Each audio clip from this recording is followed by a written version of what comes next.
This is the weekly report for the fourth week of July 2009. State Meteorologist Ben Nelson takes a look at our current weather patterns, our potential for rain and severe weather, and a look at the tropics. Mike, it's been a very unusual July weather pattern here over the eastern United States, and this weekend was no exception as we saw a front move through the Gulf of Mexico and stall over the Florida Peninsula, and that's the same situation we see today on the infrared satellite imagery behind me. You'll notice a lot of thunderstorms already developing here in the Florida Peninsula ahead of this front, and again, this is a result of all this dry and cool air that's moved into the southeastern U.S. So our threats today, excessive lightning, potential for hail and isolated tornadoes, particularly along the east coast and southeast Florida. And again, this will mainly be afternoon and evening activity.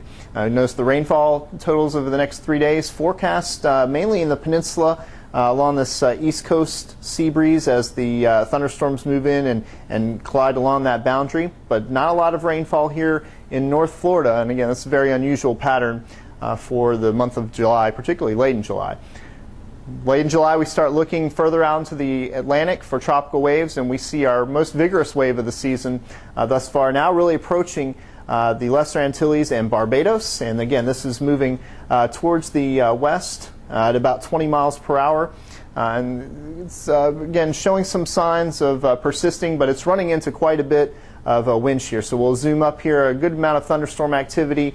Gusty winds will be entering the eastern Caribbean Sea as we move through the afternoon and evening hours tonight. But you'll notice here on the wind shear map, we have a lot of reds on the scale. Again, this is winds in excess of 50 miles per hour.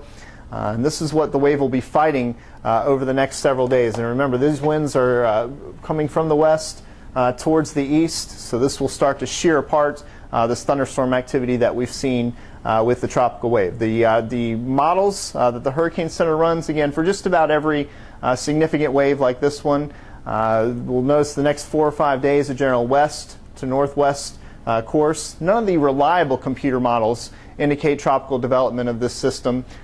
So again, this is mainly going to be increased moisture, both for the Caribbean and then potentially for the Keys and South Florida later this week. But again, none of these models indicate significant development, even into a tropical depression or tropical storm, and the National Hurricane Center is not scheduling any hurricane hunter flights at the moment.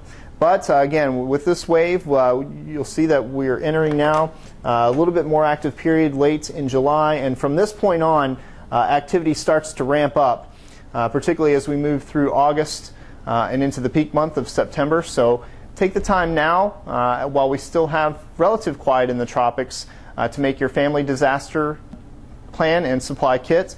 FloridaDisaster.org. It does not take long at all to make your family or business disaster plan. And KidsGetAPlan.com. As we move through August, we know that kids will be going back to school. It's a good time for them to learn what goes into your family disaster supply kit as well. So FloridaDisaster.org, KidsGetAPlan.com, two great resources as the peak months of hurricane season await.